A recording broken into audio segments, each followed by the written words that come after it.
Démosle la bienvenida pues al ingeniero Jonathan Latre para que empiece con explicándonos qué es esto de las certificaciones de sustentabilidad. Bienvenido, ingeniero. Le damos el micrófono, es todo suyo. Muy bien. Muchas gracias por la invitación. Y sin tardar más, voy a empezar la presentación. Solamente no sé si me puede avisar Jessica cuando la pueden ver. Claro que sí. Listo, ahora sí, ya se ve. Perfectísimo. Bueno, primero, muchas gracias por asistir a esta presentación. Sé que estamos un poquito tarde, fin de domingo, queremos descansar, pero agradezco su tiempo. Espero que le va a gustar lo que vamos a tratar hoy. Como le comentó Jessica, vamos a hablar de certificaciones sustentables, pero para no irnos más, complicarnos la vida, solamente vamos a hablar de la más popular, que es la certificación LEED. Y sin tardar, pasamos al orden del día.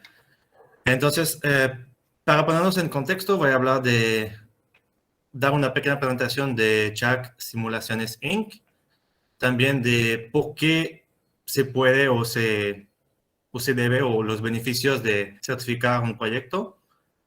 Luego los desafíos, pero particularmente en México. Y después de estas introducciones vamos a hablar en detalle de la certificación LEED y a partir de un proyecto que hemos hecho. Entonces, solamente antes de ir en el tema, mencionarle que cualquier pregunta o duda puede levantar la mano, poner algo en el chat y nos paramos y resolvemos la duda.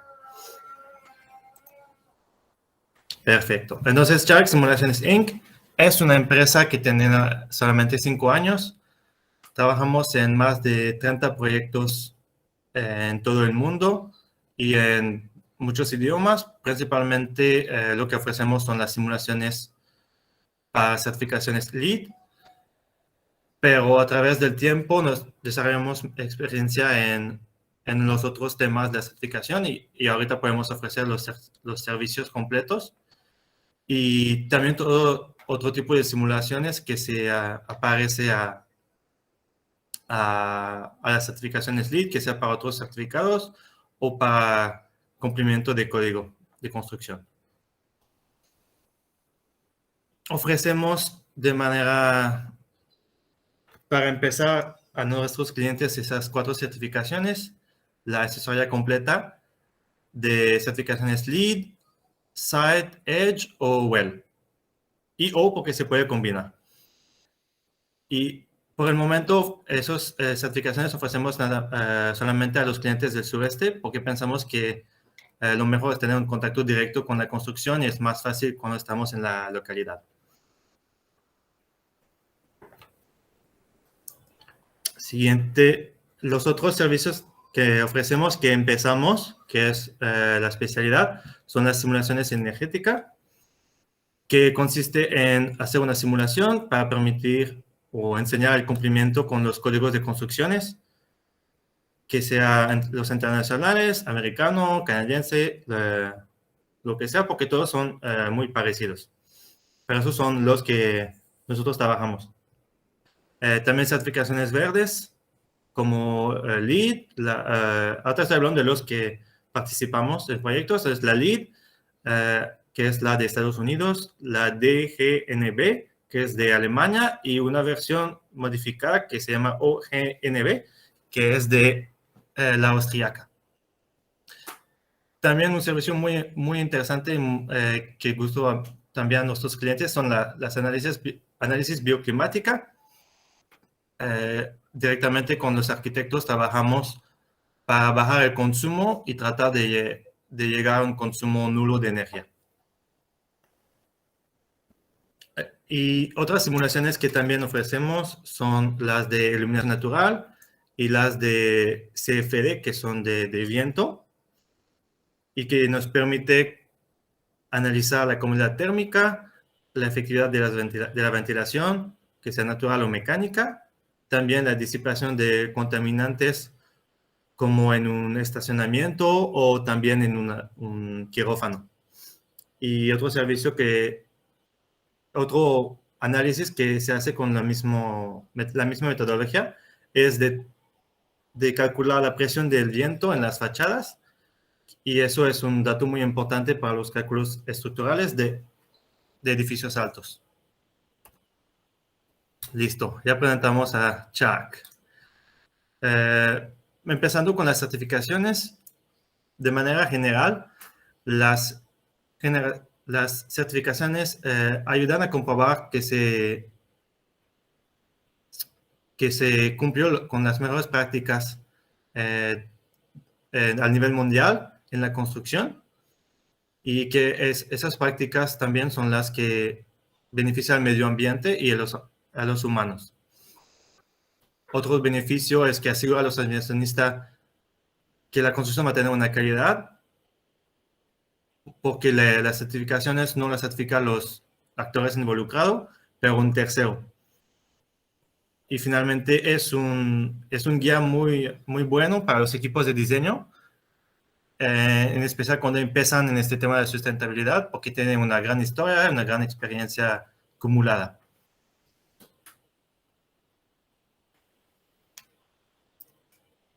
Otro punto importante de la certificación, antes de presentar los tipos, es de entender lo que significa sustentabilidad y sostenibilidad. Entonces, de manera general, las certificaciones tratan la sustentabilidad, porque lo que tratan de hacer es de promover el uso correcto de los recursos actuales que tenemos para no comprometer las generaciones futuras. Y la sustentabilidad es una palabra que engloba mucho más temas. Aunque está buscando los mismos objetivos, están englobando, contemplando más procesos humanos para contribuir, por ejemplo, al efecto social, educativo, cultural, la económica, y, por ejemplo, crear empleos o generar bienestar, o todo lo que puede estar, que está en las Naciones Unidas, que están tratando ellos. Entonces, más a nivel gubernamental. Entonces, para no confundirnos, siempre vamos a estar hablando de sustentabilidad, que lo que busca, como en la imagen lo enseña, es de tener el compromiso entre la eficiencia energética, la comodidad de los ocupantes y la rentabilidad económica. Algunas certificaciones, no todas, porque hay demasiado. La primera, que es la más importante, que es la que vamos a ir a detallar más tarde, es LEED, que es la más aplicada y que cubre todos los temas de la sustentabilidad. Y también algo que puede ser muy interesante para los empresarios es que en las siglas, la primera es L para liderar. Entonces, cualquier negocio que quiera liderar va a ir por LEED, solamente por el nombre, aunque hay otras que son equivalentes o más difícil de cumplimiento. Luego vienen las otras que son equivalentes. La BREEAM, que es de Estados Unidos, DGNB, que es de Alemania, y Green Star de Australia. La siguiente, muy interesante, muy usada, es WELL, que trata de otro, no de todos los temas de sustentabilidad, porque se enfoca en la salud de los ocupantes. Entonces, algo interesante con esta certificación es que se combina muy bien con las otras, porque da otros beneficios y busca comprobar otros detalles. Una nueva que no tiene tantos años, pero que puede ser muy interesante, es Living Building Challenge, que se parece a LEED o las otras, pero requiere un nivel más alto de sustentabilidad. Después hablamos de EDGE, que es una que está ganando mucha importancia, particularmente en América Latina y otros mercados emergentes por la simplicidad en documentarla, y que está enfocado solamente en 3 temas, que son el consumo de agua, consumo de energía y la energía incorporada del carbono en los materiales. Otro detalle importante de la certificación EDGE es que para cumplir no se tiene que comparar con estándares internacionales, se compara con las prácticas locales. Entonces, para cumplir, tiene que ser más eficiente que el promedio nacional. Pero permite, por ejemplo, tener más incentivos fiscales, del mismo reconocimiento, solamente que es más simple. La última que quiero platicar es de Passive House. Es una muy conocida también, de origen Alemania. También hicieron una copia, un equivalente en Estados Unidos, que esa certificación se enfoca principalmente en la eficiencia energética del edificio, pero para llegar a un nivel muy alto, entonces puede ser muy costoso, está enfocado solamente en la eficiencia energética. Un poco en la comunidad, pero principalmente en la eficiencia energética. Otro detalle importante es de mencionar que otros países desarrollan su propia versión de LEED, como en Canadá, en la India, en Colombia, Chile, Brasil y otros más, me imagino. ¿Por qué certificar?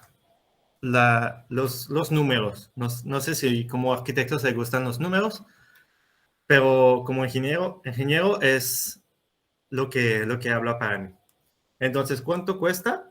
De manera general, en México, porque en otros países va a ser menor, entre el 8% y 0.8 y 11,5% de la inversión inicial de la construcción. Eso es suponiendo que no va a ir invirtiendo en cosas muy extravagantes. Luego la plusvalía de esos desarrollos es entre 5 y 10%, solamente por el hecho de tener una certificación. Y el retorno de la inversión de la certificación será entre 2 y 5 años. Igualmente de promocionar el proyecto como ser lead desde el principio del diseño o de la preventa, se va a vender más rápido. Y normalmente los ocupantes, o según los estudios, 80% de los ocupantes son más felices. En caso de un proyecto residencial, también saludables, y para los edificios que son para uso comercial, productivos en este caso, como unas oficinas. Todavía no hay muchos datos en México, pero en otros países esos números son muchos mejores. Pero ¿por qué no se certifique más si tiene tantos beneficios? Entonces, primero, muchos no entienden qué es la sustentabilidad o menos la sostenibilidad, que es algo más complejo. La mayoría de la gente piensa a poner unos focos LED, más árboles, paneles solares, y es muy limitado el entendimiento. Entonces se hace más complicado luego convencer a unos ocupantes, a unos inversionistas de pagar un poquito más para la inversión, cuando no entiende lo que da. Igualmente, un desafío en particular en México también es que como el punto es de cumplir con normas internacionales y de ser más que el promedio, va a ser difícil cuando no se cumple lo mínimo de las normas nacionales. Entonces es algo que tenemos que batallar mucho aquí, de llegar a cumplir a los mínimos de las normas nacionales, que son en general bien hechas, solamente que es el cumplimiento de ellas mismas que puede ser un poquito faltante. Y algunos pueden pensar que no hay en este caso, pero puse algunas ahí, algunas muy importantes, como el manejo de los residuos en construcción. Otro que no es tan conocido todavía, yo creo, entre los arquitectos, son las normas de eficiencia energética en el envolvente, que no se aplica según yo todavía, pero son bien hechas. Y hay para todos los tipos de equipos, pues algunas más importantes. También una que conglomera todas las demás, que se parecen mucho a los códigos internacionales, que es el Código de Conservación de Energía de Edificaciones en México, que ¿cómo se dice?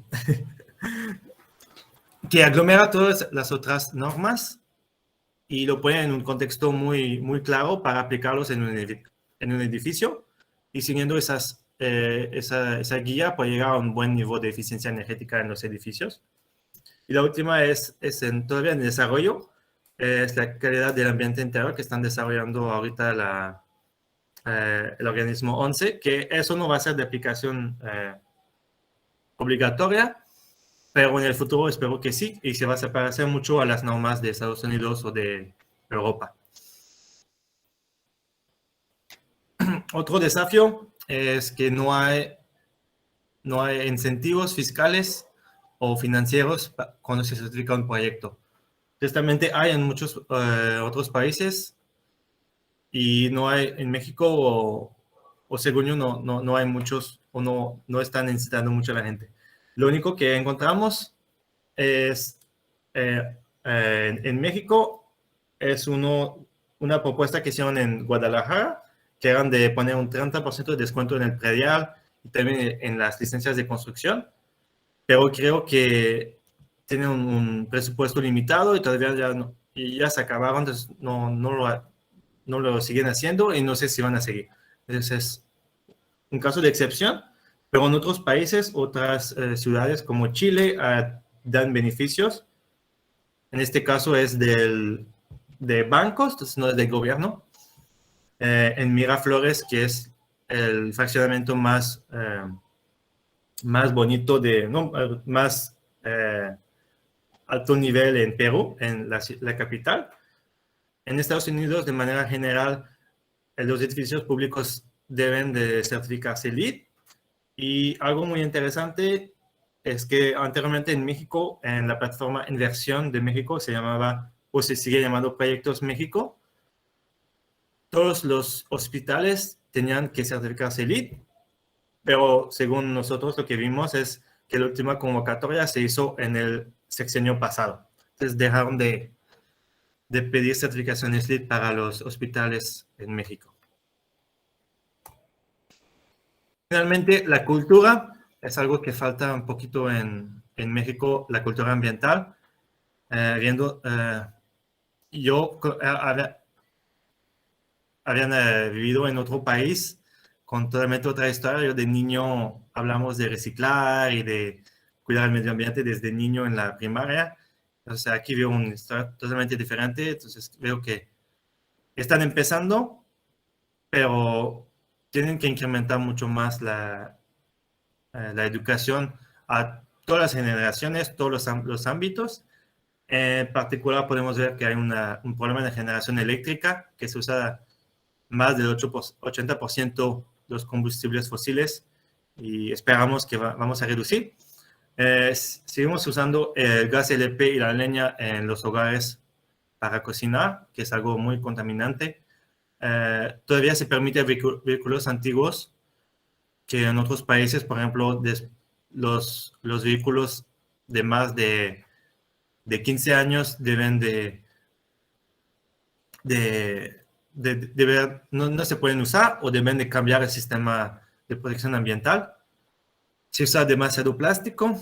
El manejo de los residuos también es algo que falta en la cultura, y también en acceso por los ayuntamientos y estados. El servicio de reciclaje casi no hay en muchos ayuntamientos. Y como usamos mucho el aire acondicionado, debemos de tener, en el sureste, debemos de entender de cómo bien usarlo para no contaminar de más. Por ejemplo, no dejar su coche prendido 30 minutos o una hora porque queremos que sea frío cuando llegamos en el coche, o poner a 16 grados cuando podemos poner a 24 grados y ponernos algo más cómodo y no poner chamarras y mucha ropa. Es algún detalle que la cultura nos puede ayudar para bajar nuestros consumos y luego va a ser más fácil entender qué es la sostenibilidad y los beneficios. Listos. Entonces, si no hay preguntas en esta parte, vamos a hablar de la certificación LEED, que trata de resolver estos problemas. Primero, las certificaciones LEED, que son, o para qué se aplica para todo tipo de edificios, todo usos, y tienen 4 niveles de certificaciones. Una notita, se me olvidó decirlo, los proyectos que puse en imágenes son proyectos certificados LEED en el sureste. Para ver que sí se aplica en México y en el sureste también. Regresamos. Entonces, los tipos de edificios que se puede certificar son los nuevos, los existentes, y también el core and shell, que se llama, que es el desarrollo de un edificio que solamente se va a rentar a algunos locales. Entonces se instalan todos los materiales, los espacios compartidos, que sea comedor, espacios de mecánicos, escaleras, elevadores. Y se da al cliente también una parte muy importante, un manual de arrendamiento que tienen que seguir para poder seguir teniendo la eficiencia, la sustentabilidad que se desarrolló en la certificación. Y conectado a eso, se puede también certificar unos locales aparte o adentro de un edificio core and shell que está certificado.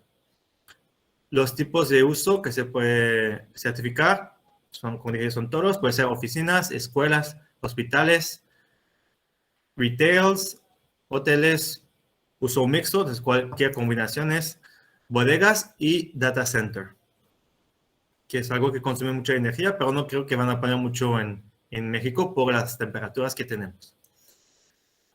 Y los niveles que hay de certificaciones, de manera simplificada, es certificado, plata, oro y platino. De manera simple, podemos decir que certificado va a ser fácil, luego intermedio, llegar al plata, va a ser difícil llegar a oro y muy difícil llegar a platino. Y normalmente la inversión también va a ir incrementando con el nivel. El número que di anteriormente de 0.8% de manera general sea para llegar al nivel certificado y del 12% sea para llegar al nivel platino. Siempre considerando que anteriormente se cumple con las normas nacionales o locales en caso que sean más estrictas. Los requisitos para certificar, aún parece muy simple. Hay un requisito que sean permanentes. No puede ser un barco, no puede ser un automóvil, una casa con ruedas. Hay un mínimo de tamaño. Ahí puse los números. Adentro de la certificación hay 6 categorías. Por eso yo hablaba de que había más amplitud en la sustentabilidad. Entonces vamos a verlos en las categorías.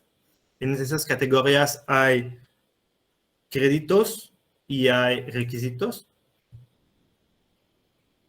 Los requisitos son obligatorios y los créditos son opcionales, pero se tiene que cumplir con los créditos. Permiten tener un número de puntos y para certificar se tiene que tener un número mínimo de puntos por cada nivel. Las categorías son ubicación y transporte, sitio sustentable, eficiencia en consumo de agua, energía y atmósfera, luego los materiales y recursos, finalmente calidad del ambiente interior. Hay una 7ª categoría, pero no, como es solamente de un crédito y no se usa mucho, la puse aparte, que ella se llama el proceso integrativo. Tristemente no se usa mucho, solo da un punto, y en lo que consiste, como dice el nombre, es un proceso integrativo desde la fase conceptual. Se analiza todo lo relacionado a la sustentabilidad y se busca mejorarlo y comprobar que se va a mejorar en el futuro. Parece mucho al servicio que nosotros ofrecimos de análisis bioclimática, pero en el caso LEED, y no se hace mucho porque en realidad las certificaciones LEED de manera general se certifican, los edificios se certifican cuando están diseñados completamente. Entonces, esperamos que en el futuro van a poner más importancia en el proceso integrativo para permitir de poner los consultores de manera más importantes y con más anticipación a los proyectos para contribuir más a la sustentabilidad. Es un detalle que falta un poquito con LEED, pero con todos los demás. Entonces, para explicar lo que es, vamos a tratar de un proyecto que nosotros trabajamos con un equipo en Asia, que nosotros nos encargamos principalmente del soporte de los créditos y requisitos de diseño, simplemente porque no estábamos en la ubicación para supervisar la obra. Teníamos ahí nuestro cliente que se encargaba de la supervisión de obra por la parte LEED. Es una oficina de más de 5,000 metros cuadrados. Está certificada plata, Core and Shell, entonces los arrendatarios van a tener que seguir una guía para el acondicionamiento. Es la versión LEED 4. Ya empezamos. Entonces, primera categoría, ubicación de transporte. 2 puntos importantes a considerar, que se da puntos, pero normalmente, como dije, no será mejor de poder analizar esta parte antes de elegir un sitio, pero en este caso sí cumplía con los requisitos. Entonces, pusieron el sitio del proyecto en un lugar anteriormente desarrollado. De hecho, demolieron un edificio anteriormente que estaba en mal estado para construir uno nuevo. Y también estaba en una zona urbana y considerada histórica. Entonces, ¿cómo se documenta esos créditos? Porque ahí dice créditos, digo créditos porque puse los puntos. Entonces, no son obligatorios, pero son muy fáciles cuando está bien pensado el proyecto. Entonces, eso documentamos que esta zona es urbana. Lo único que se requiere es calcular la densidad urbana, en este caso no conozco bien la traducción, creo que no tiene mucho sentido, pero ellos dicen infill en inglés, entonces se calcula la superficie de espacios que se puede construir y la superficie de construcción, y necesitamos tener un nivel alto para poder considerar que es una zona urbana. Entonces cumplía con este requisito con una proporción de 88% de desarrollo en esta superficie.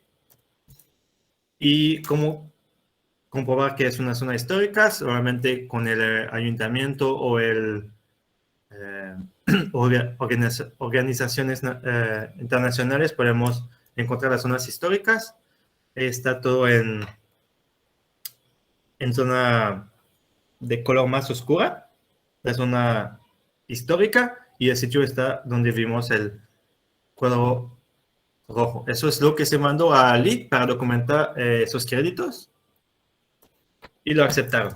Otra parte importante, igualmente, que cayó bien y lo documentamos.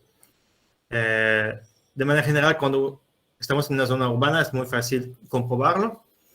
Es la densidad de la vecindad. En este caso se parece mucho al cálculo anterior, pero considera también los pisos de los edificios. Ahí pueden ver una mapa que nosotros calculamos con el programa que utilizamos. Podemos poner y modelar todos los edificios basada en datos de OpenStreetMap. En el caso de faltar, nosotros agregamos los mismos edificios en OpenStreetMap para al final calcular cuál es la densidad urbana. En este caso fue de 12.500 metros cuadrados que se pueden ocupar por hectárea en un radio de 400 o 800 metros, no recuerdo bien. Y el requisito eran de 8.000 para los 4 puntos. De manera general es muy fácil, pero por ejemplo, si todos los edificios tendrían un piso, no sería posible. Pues no se conoce una densidad urbana alta. ¿Y por qué hacen eso? Solamente porque quieren incrementar el uso inteligente del suelo y fomentando el desarrollo en espacios que ya tienen infraestructura existente de agua, de electricidad y también todas las conexiones con los otros servicios y los otros usos que vamos a platicar ahorita. Entonces, para documentar los usos diversos, documentamos nosotros en esta mapa que por 2 puntos, 2 créditos, que hay al mínimo, porque hay mucho más, pero al mínimo hay 8 usos diversos y que son parte de 3 a 5 categorías en un rango de 800 metros, que es el círculo grande que pueden ver, pero de manera general están a 400 metros. Eso es de radio, pero tenemos que comprobar que es 800 metros caminando. Entonces, necesitan tener una buena infraestructura vial. En este caso documentamos centros de artes, un centro educativo, un retail, una farmacia, restaurantes y un hospital. Bueno, centro de salud. Entonces, esos son los tipos que se pueden documentar y tienen que ser diversos. Otra parte interesante que también puede ser no puse mi indicación ahí, pero eso es un desafío en México, tener un acceso a transporte público de calidad. Entonces, ¿cómo se calcula? Es simplemente con esta tabla. Entonces, sacamos todas las líneas de transporte que están accesibles a un ocupante del edificio en desarrollo. Y para tener los 6 puntos, se requiere tener viajes cortos. Para considerarlos, viaje corto es corta distancia y que sean a menos de 400 metros de distancia caminando, o si son viajes largos, por ejemplo, de 30 a 40 kilómetros, que no es algo, por ejemplo, común en el sureste, pero, por ejemplo, lo puede ser en la Ciudad de México, cuando van de la Ciudad de México al Estado de México, ya son distancias más grandes, se puede permitir que sean más lejos de acceso a esos servicios. Eso se calcula los viajes diarios de cada línea de autobús, de trollbús, de metro, aún que no tenemos, pero en este caso sí tenía. Hacemos la suma y vemos que sí tenía demasiado, entonces sí lo aceptamos. Lo aceptaron LEED como teniendo un buen servicio público de transporte público. Y eso, el objetivo es de tener un proyecto que permite limitar el consumo de transporte único, usando el transporte público para tener acceso a todos los servicios y ahí contribuir al medio ambiente. Conectado a eso también, cómo no se debería usar tanto el transporte único de vehículos, de coches. Tenemos que comprobar que no se puso demasiado espacio de estacionamientos. En este caso, pues, no vean doble, hay doble cuadrado en los coches porque son estacionamiento doble, que es un elevador que se sube y baja, que entonces por el mismo espacio se puede poner 2 vehículos, donde en todos los lugares que se ve como un doble cuadrado porque hay 2 vehículos que suben y bajan. Y calculando la cantidad de espacios disponibles, vimos que comparando con la base de LEED, que se ofrece 90% menos espacios de estacionamientos. Entonces, eso significa que no fomenta el edificio, llega con su propio vehículo. Lo que fomenta es de venir caminando, en bicicleta o en transporte público. Y con eso llegamos a un punto que es el máximo en este caso. Y el estándar que se compara es valores recomendados por LEED. Ahorita empezamos con la parte que se puede trabajar desde el principio, a cualquier momento del trabajo, del proyecto, principalmente antes de la construcción. No es tanto relacionado al proceso integrativo de selección de ubicación. Entonces, es el control o el manejo de la contaminación en actividad de construcción. Entonces, lo que se tiene que hacer es planear y implementar, no solamente planear, es hacer un plan que permitirá reducir o eliminar la contaminación en actividades de construcción. Principalmente es controlar la erosión y la sedimentación, que es conectado, y también la contaminación de agua pluvial. Entonces ahí podemos ver que pusieron bardas. Se ve muy simple, pero se tiene que hacer. También se puede poner bolsas de arena o madera, o lo que permite bloquear la erosión, y también que en caso de llover, que esta misma agua pluvial no se vaya contaminando otro suelo. De manera muy simplificada, es más complejo que eso. De hecho, en México hay un documento que pueden leer, que está muy interesante, de cómo controlar la erosión y con métodos que se usan en México. Es muy interesante este documento, dan buenos ejemplos.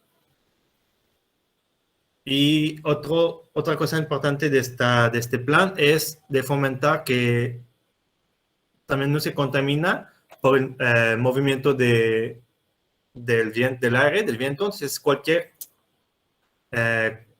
producto o materiales que se puede mover por el viento, debemos de pararlo con esas mismas bardas o con árboles, o asegurando que no van a ir volando para contaminar otro lugar.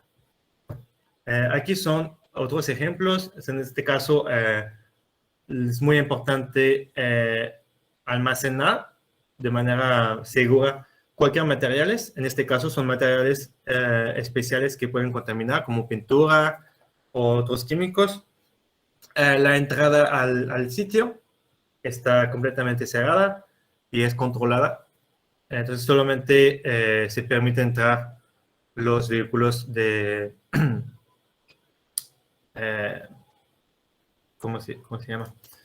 Que traen materiales, y deben de ser limpios cuando entran y cuando salen, porque no queremos que se contamine el sitio, y no queremos que el sitio contamina los demás espacios. En este caso, no fue necesario como tal limpiar las llantas. Para muchos proyectos se hacen cuando no está duro el piso. Entonces, antes de salir, cualquier camión o vehículo se tiene que limpiar las llantas antes de salir. Es algún pasos muy simples, pero como dije, es una guía que permite introducir todo el tema de sustentabilidad y no olvidar ningún detalle. Y otra cosa importante también, todo lo que se transporta está cubierto, protegido, para estar seguro que no se va a ir contaminando otro lugar.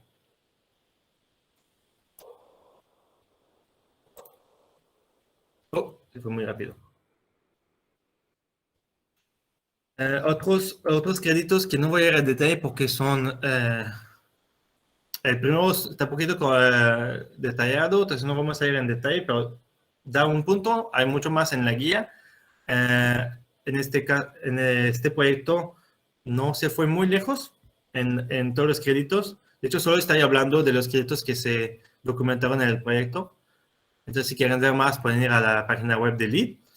Y los créditos para sitio sustentable que no vamos a ir a detalle son el análisis del sitio, que es de manera simple documentar en la visita de sitio de diseño o de preconstrucción todo lo que hay y cómo podemos usarlo o no impactar este sitio para el consumo del edificio o para los beneficios del medio ambiente. Entonces, analizar el estado de calor, cómo es el estado de la vida silvestre, si hay microclimas, cuáles son las comunidades que hay alrededor, los otros edificios. Entonces, un análisis detallado del sitio y en el mismo crédito de lead te explican cuál tema tienes que analizar. Luego, comprobar la reducción del efecto de isla de calor, que en este proyecto fue muy fácil porque nos da un punto a poner estacionamientos subterráneo o sobre cubierta. Entonces, ahí estamos bien. Como no está complicado. El otro detalle es de cómo es un proyecto Core and Shell. Se fomenta la documentación al inquilino o al futuro inquilino de lo que se hace en el edificio LEED, lo que tienen que cumplir, pero también lo que pueden hacer para certificar su propio local o su propio piso de oficinas LEED. Entonces, los beneficios y los requisitos.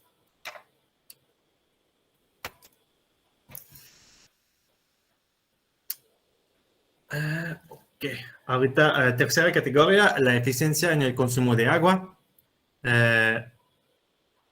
Entonces, es algo muy importante que no siempre lo pensamos, pero al final sí es un beneficio para el medio ambiente y para nosotros.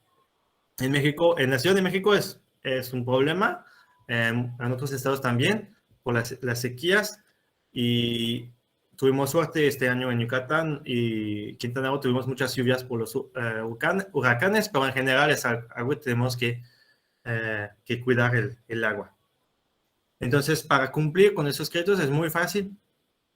Llenas unas tablas, ahí puse esas mismas tablas, de la cantidad de ocupantes, la cantidad de inodoros que se va a poner. Normalmente se ponen inodoros con doble descarga, es esas especificaciones, o las especificaciones de simple descarga. Y tenemos que comprobar que llegamos a un nivel de eficiencia más alta que el base que pone LEED. Entonces, para llegar al requisito de consumo exterior, ahí puse los cálculos interiores.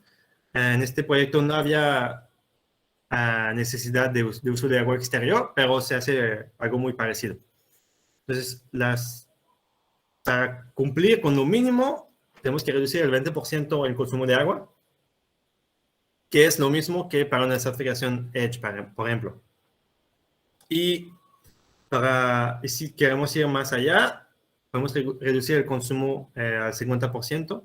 Es lo que hicieron en este proyecto.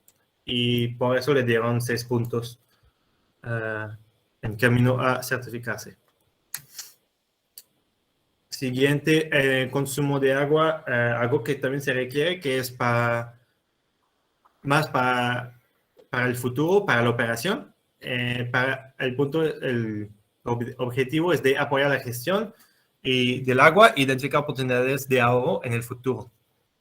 Para hacerlo, se tiene que contar con medidores de agua. Al mínimo, tiene que tener uno para todo el edificio. Entonces, de manera general, el proveedor de agua pública te da una medida mensual. Entonces, ahí es fácil con el recibo mismo. Pero se tiene que compartir esta información con el organismo que se encarga del LEED, que es el GBCI, de los datos. Ellos lo usan para definir luego los requisitos de otras certificaciones LEED para el futuro, para saber cuál es el nivel de consumo.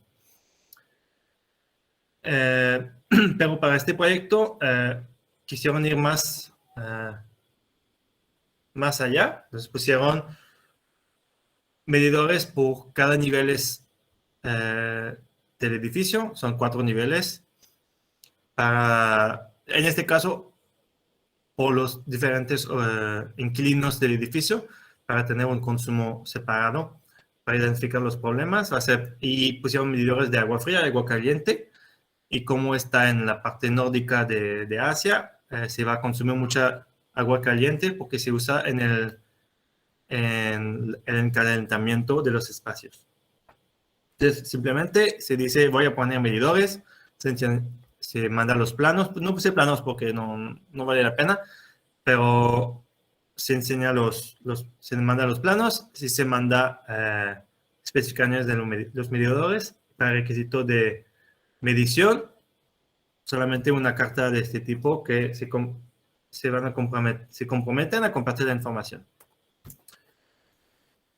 Ya estamos del agua, hablamos del tema que da más puntos para certificarse, que es nuestra especialidad que ofrecemos a todos los clientes, pero, perdón, no todo de energía, no, todavía no estamos.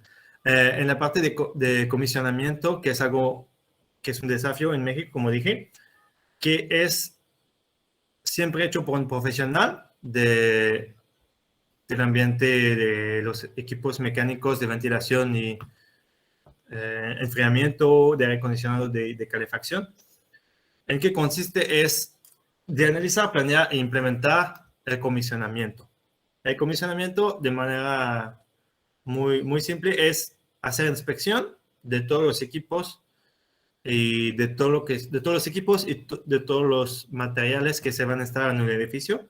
Pero lo mínimo para LEED es que se inspecciona o se comisiona los equipos de ventilación, aire acondicionado y calefacción. Lo que se tiene que demostrar es que se va a garantizar en la operación, entonces se hace durante la construcción y antes de la operación, que los sistemas van a cumplir con los requisitos de los diseñadores y del cliente. Entonces, lo que quiere tener el cliente en su proyecto, y lo que tiene que analizar son los sistemas eléctricos, hidrosanitarios, mecánicos y de energía renovable, que en este caso no teníamos. Perdón, otro detallito que quiero decir también, este proceso se tiene que empezar en la fase de diseño del proyecto, porque se pone en contacto el especialista de comisionamiento con el cliente, con todo el equipo de diseño, también es parte integral de asesoría LEED. Entonces se tiene que hacer muchas juntas para definir los requisitos y qué se va a hacer en la fase de construcción y de postconstrucción para cumplir con los requisitos de LEED. Siguiente desafío, me confundí anteriormente, es lo que es nuestra especialidad, que es comprobar la eficiencia energética de los edificios. Entonces, hay unos códigos de eficiencia energética de Estados Unidos que se utilizan en este caso para comprobar que para certificaciones LEED V4, que es en uso por el momento, el código de energía es 2010, pero en otros estados de Estados Unidos dejaron de usar 2010, está en el 2016 o 2019 ahorita. Entonces, en estos estados será muy fácil cumplir, pero en México todavía no estamos ahí. En otros países lo mismo, fue el caso de este proyecto en Asia también. Y este código nos define lo mínimo para cumplir y una manera que es la simulación para comprobar que tenemos ahorros en comparación de lo mínimo.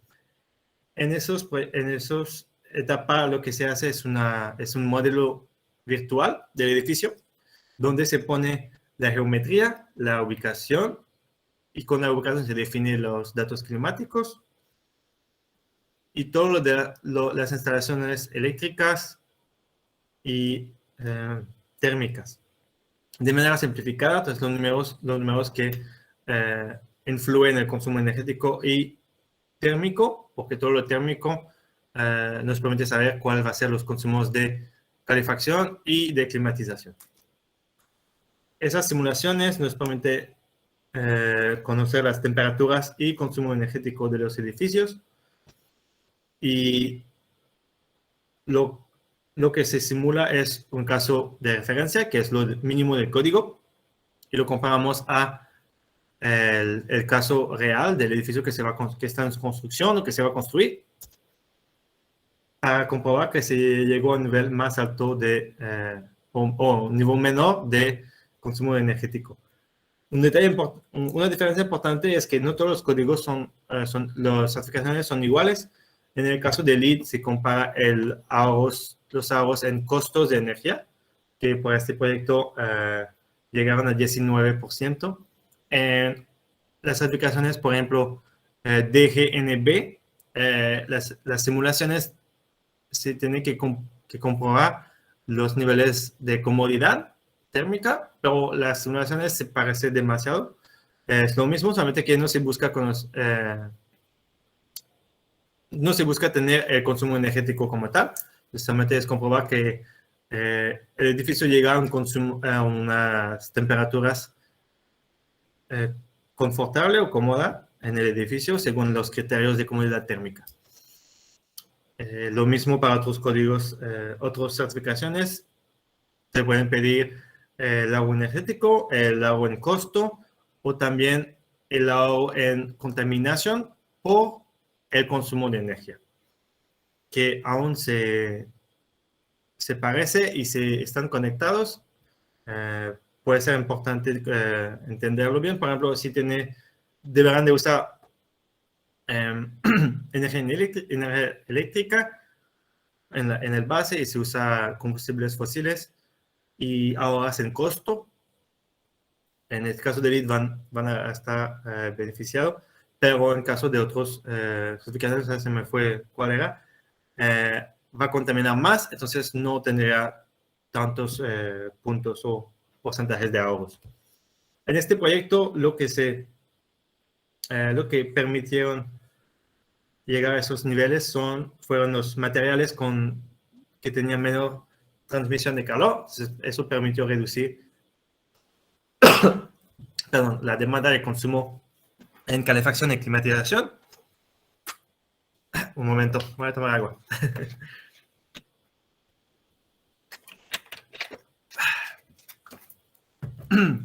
Siguiente tenía niveles más altos de iluminación natural, o mejor,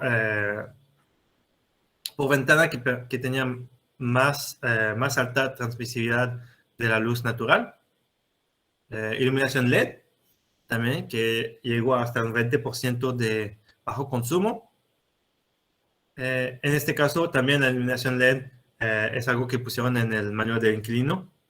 Entonces, ¿cuál es el consumo por metro cuadrado que deberían de tener? Que solamente se puede con iluminación LED en este caso. Los niveles de ventilación es mínima, es más alto que el requerido. Es algo que vamos a tratar después. Lo que significa eso. La ventilación mínima es la ventilación mínima exterior. Entonces, el área exterior que tiene oxígeno y que se meta en los espacios. En este caso, también la ventilación mínima, como es más alta, hay una recuperación de las temperaturas interior para precalentar o preenfriar el área que entra a los espacios. Entonces ahí vamos a ahorrar energía con el intercambio de temperatura entre el área que sale y el área que entra del edificio. Las condensadoras, entonces en el caso de climatización, son más eficientes, y en el caso de calefacción y también del agua caliente sanitario, aprovecharon ahí.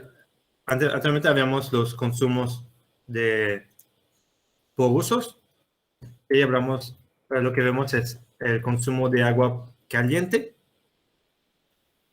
y pudieron llegar a niveles de eficiencia más altos que la referencia porque tenía acceso a un sistema de agua caliente del distrito, de la zona. Entonces, solamente te conectas, como aquí, te conectas al agua, al agua pública, es fría. Ahí tiene dos, algunos ayuntamientos tienen eso. Entonces, tiene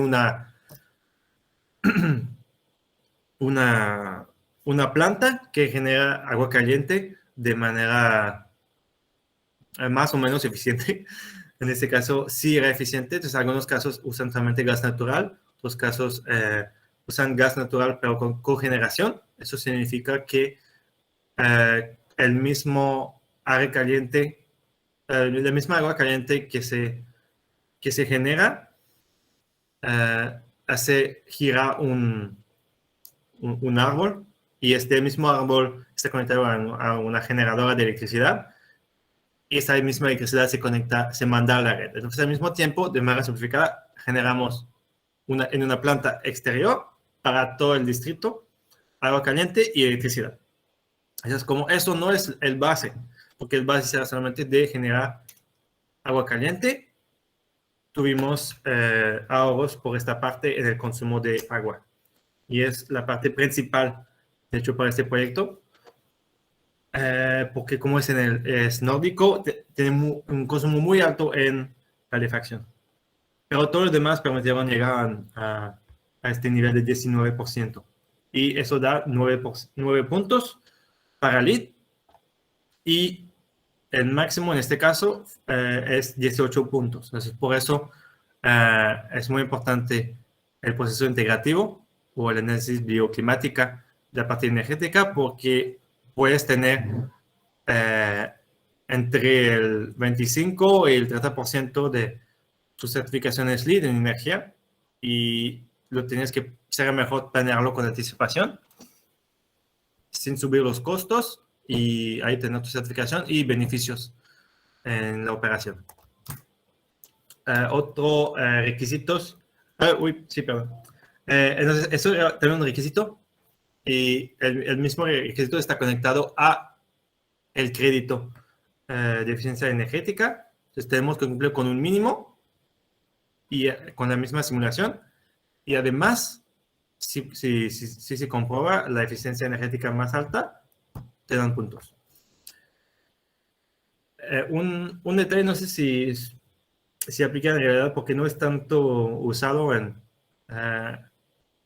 según yo. Entonces, es el dejar de usar el CFC, que es un gas que contribuye a reducir el ozono en la estratosfera.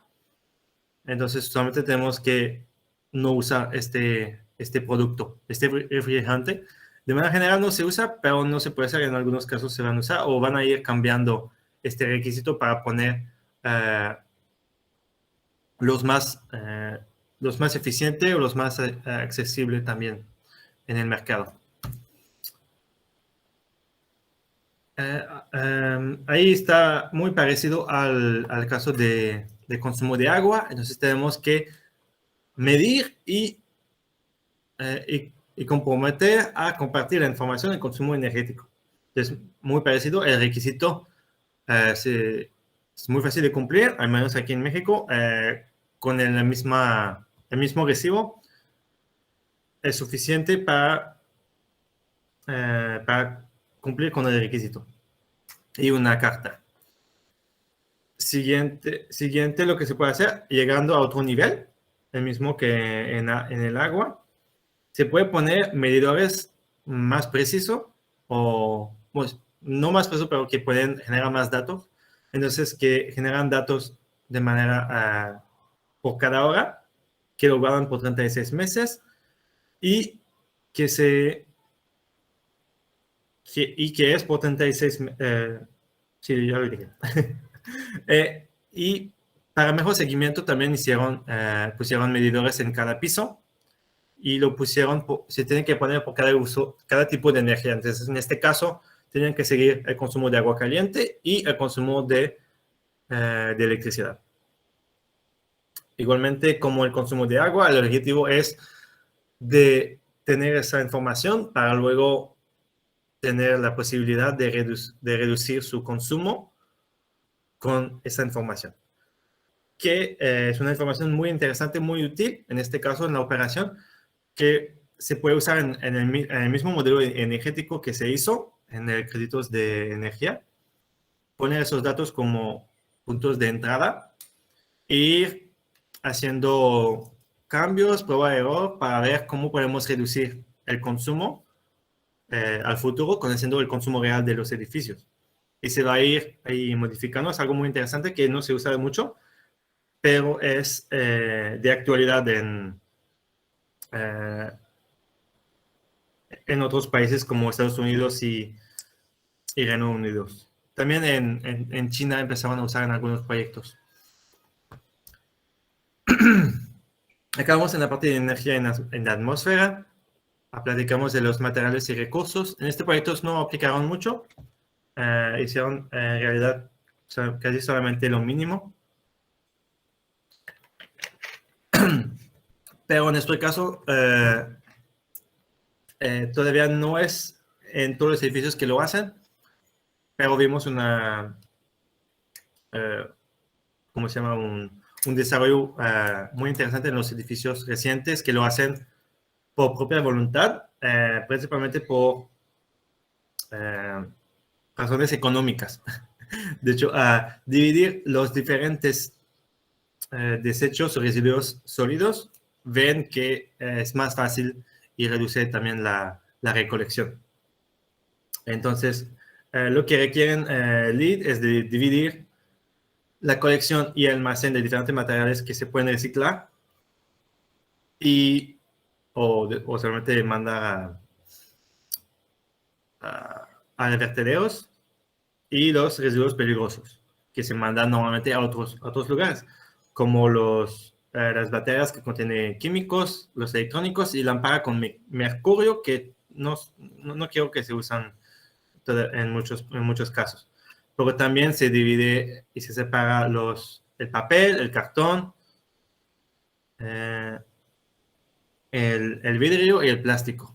Entonces, así permite el reciclaje, aunque no lo requiere la certificación SLEED, porque no siempre está accesible estos servicios de reciclajes, pero al menos lo puede dividir y lo puede colectar de manera responsable. Ahorita hablamos de algo muy parecido, pero en la etapa de construcción. Entonces, ¿cómo podemos y cómo debemos usar los residuos en la construcción? Que es, puse desarrollo en México porque en realidad lo que vi de las obras es un uso muy responsable. En las construcciones solamente se tira por ejemplo, en Yucatán o en Quintana Roo se tira en el monte, entonces es algo muy mal, muy dañoso también. Entonces, lo que ellos requieren para certificarse es que se establece las fuentes de residuos, que se especifique cómo se va a almacenar y cómo se va a recolectar y qué van a hacer esas empresas recolectoras. Entonces, lo van a incinerar, no es bueno. O lo van a tirar, tampoco. Entonces, si tienen que recuperar, reutilizar o reciclar, esas mismas empresas recolectoras lo deben de hacer, entonces tienen que comprobar. Y si ahí enseñé fotos, eso que se enseña al LEED, comprobamos que lo estamos haciendo, lo estamos amaneciendo, las diferentes fuentes de manera correcta. Ahí podemos ver también, contribuir a la parte de contaminación de sitio. Podemos ver que todo está cerrado, sellado, entonces no se va a ir contaminando a otro lugar. Y todo está dividido. Y la parte que no podemos ver, pero se tiene que hacer de manera, durante la obra, de diversas confirmaciones e inspección que los obreros lo están haciendo. Y al final, calculamos el porcentaje de cada material que se que se mandó a la recolectora, tratando de tener niveles más altos de recolección y de reutilización, reciclaje. En este proyecto, como llegaron a niveles altos, que fueron del 75% y más de 4 fuentes, llegaron a tener puntos. En el caso de requisito, no se tiene que llegar a un punto, a un porcentaje alto, solamente se tiene que informar. Y algo muy interesante para México que no conocemos es que sí existe una guía para esta información. Es el plan de manejo de residuos de la construcción y la demolición, que es lo desarrollado en la Semarnat.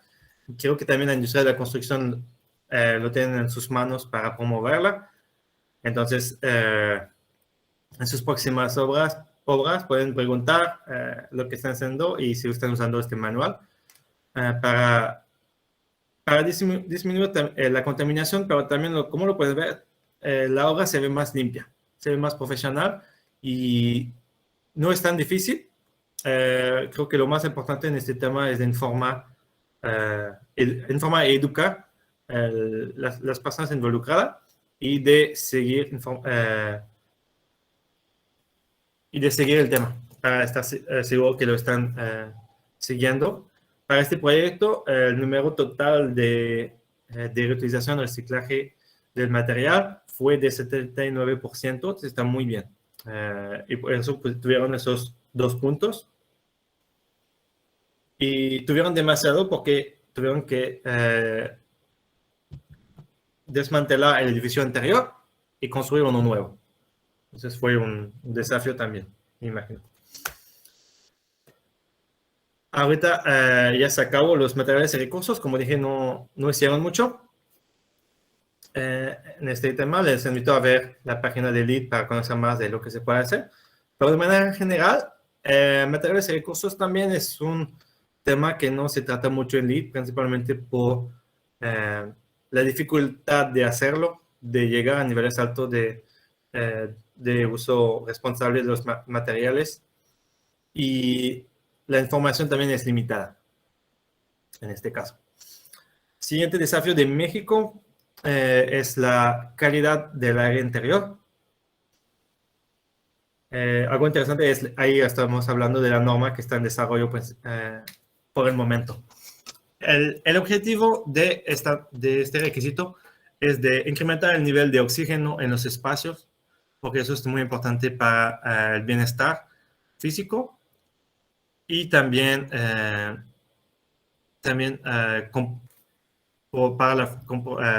ayudar a la felicidad y la productividad en espacios productivos. Quiero ponerlo muy fácil, entonces seguramente se da una calculadora, siguiendo la calculadora según la información de los planos mecánicos. Ahí el desafío no es tanto de hacer la calculadora, es de instalar esos sistemas de ventilación exterior, porque no siempre se planea. De manera general, en México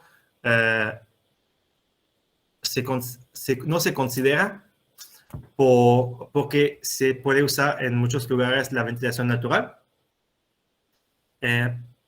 pero no se puede cumplir ventilación natural diciendo que cada hora o una vez al día voy a abrir una ventana. Se tiene que usar la ventilación natural todo el tiempo que está ocupado.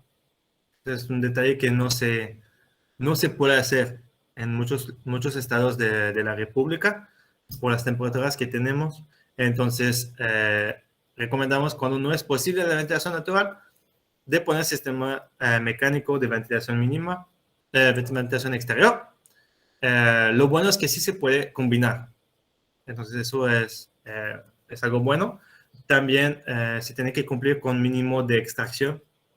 La extracción principalmente se hace en estacionamientos y baños. Algo importante aquí, no se hace de manera general. En los baños en particular, siempre en México se ponen ventanas pero la ventana tiene que ser abierta todo el tiempo para ser considerada.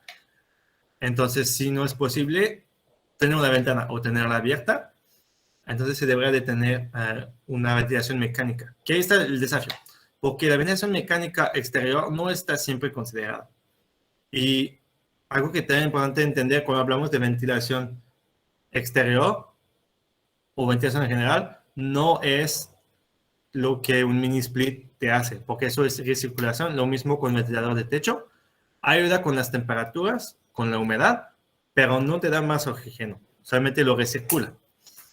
Y igualmente no te ayuda a reducir los niveles de contaminantes que puedes tener en el aire por por los muebles, por la pintura o por ejemplo, por el uso de una cocina. Eso es, hablamos del mínimo. Ahora lo que estamos enseñando es lo que se puede hacer de más para tener puntos. Entonces, es cómo llegar a niveles más altos de calidad del aire interior. Principalmente son esos cuatro puntos de manera simple o gráfica. Pues hay un tapete en las entradas. Entonces, se tiene que poner primero unas entradas largas por cada entrada, cada punto de entrada, y algo que puede recolectar los residuos que se puede entrar en los espacios por el movimiento del aire mismo cuando abre una puerta o por el cazador sucio. Entonces se tiene que disminuir esta contaminación porque va en el aire después. El otro punto sería la extracción, que todos los espacios que tienen una extracción que sean aislados.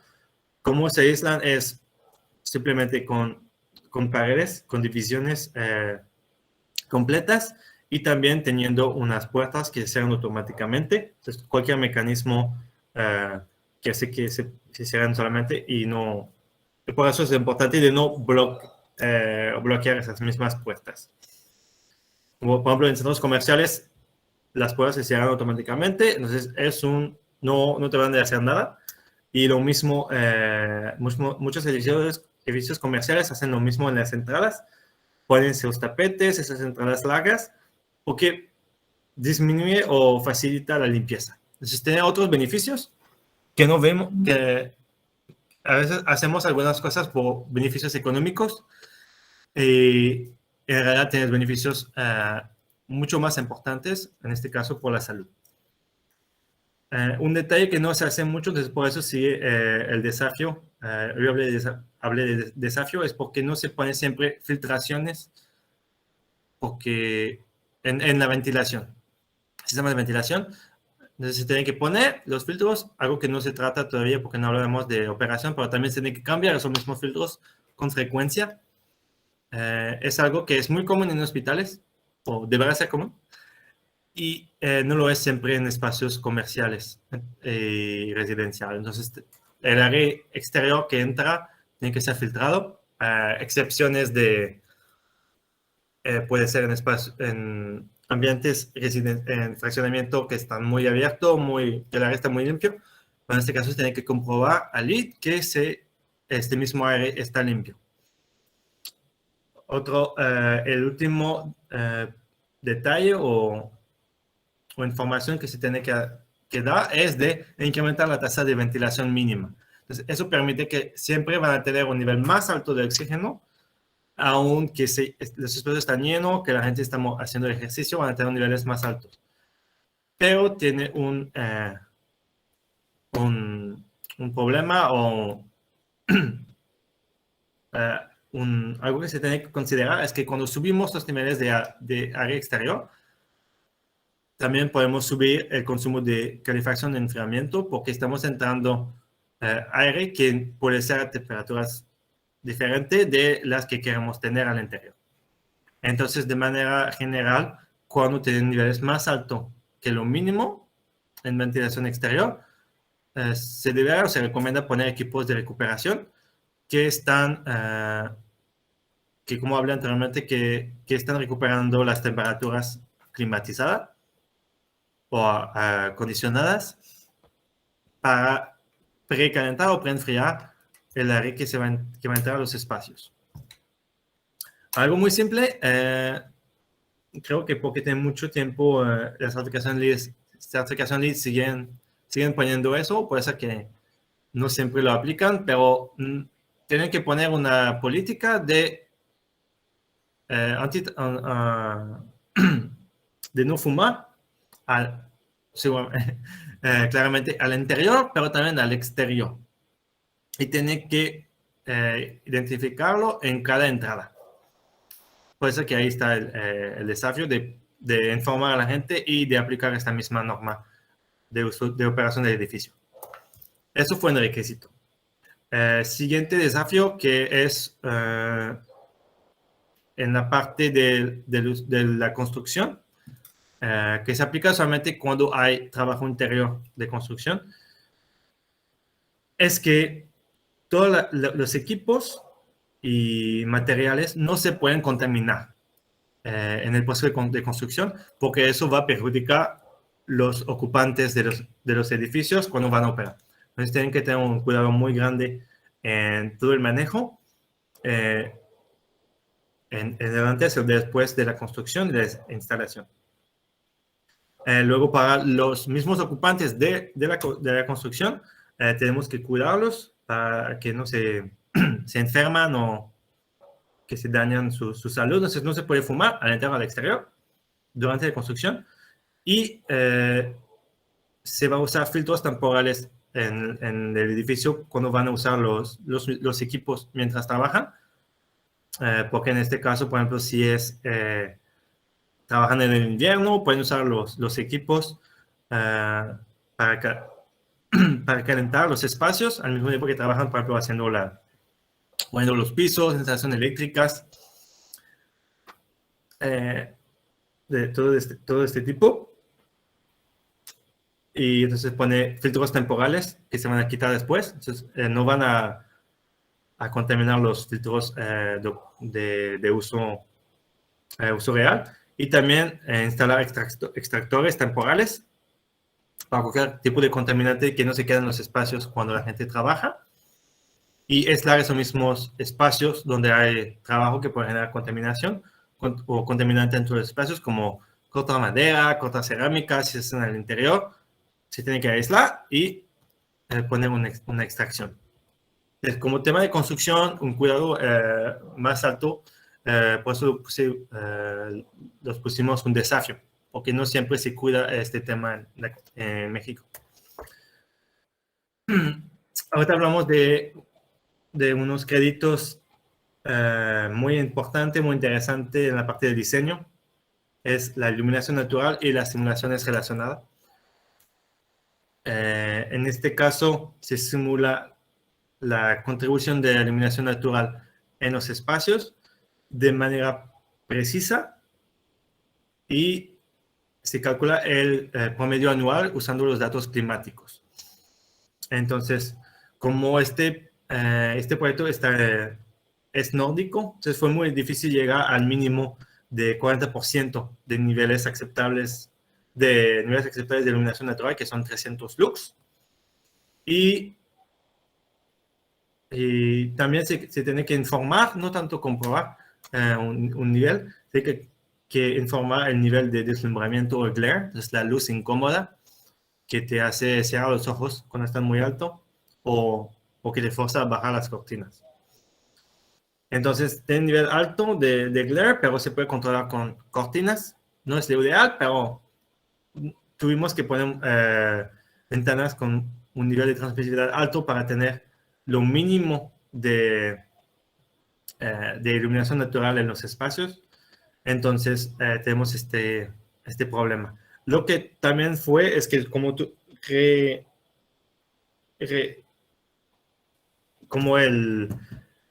lo que tuvieron que hacer es de reproducir el mismo edificio histórico. Este mismo edificio histórico no tenía no se puede poner estrategias que puede disminuir el deslumbramiento e incrementar la luz natural. Entonces fue complicado, no podemos modificar mucho, pero sí llegaron a un nivel aceptable. Es algo que no puse de serio en México, porque como tenemos muchas horas de iluminación es algo muy, muy fácil de cumplir. Lo que puede ser difícil es de no tener tanto deslumbramiento, porque en este caso, en la operación, la gente va a cerrar sus ventanas, van a poner películas que en este caso no va a tener mucha iluminación natural. Entonces, recomendamos esas simulaciones en todos los casos, que nosotros estamos muy expertos. Y otra parte importante, eso permite reducir también el consumo de iluminación artificial, porque tienen suficiente para hacer lo que quieren hacer. En este caso fue el trabajo de oficina. Siguiente caso que puede ser muy extraño para los arquitectos, poner un número en este tema, que es acceso a vistas. Entonces, el acceso a vista es de hacer se puede hacer dibujo. Nosotros usamos un programa que nos hace esto mismo cálculo, que nos define dónde hay suficientes vistas y dónde no hay suficiente. Entonces, cuando vista es acceso al exterior por medio de una ventana. Y vistas es cuando puedes tener acceso en diferente dirección, o vista muy grande, o vistas a información o a detalle que beneficia a las personas, a su felicidad, como los objetos. En este caso hay edificios, el cielo, puede ser fauna, puede ser flora, y también el movimiento. El movimiento en este caso es una calle, entonces hay movimientos de coches. Puede ser también peatonal, un espacio peatonal, entonces va a tener movimiento. Y todo eso permite tener unas vistas recomendables y que contribuye al bienestar.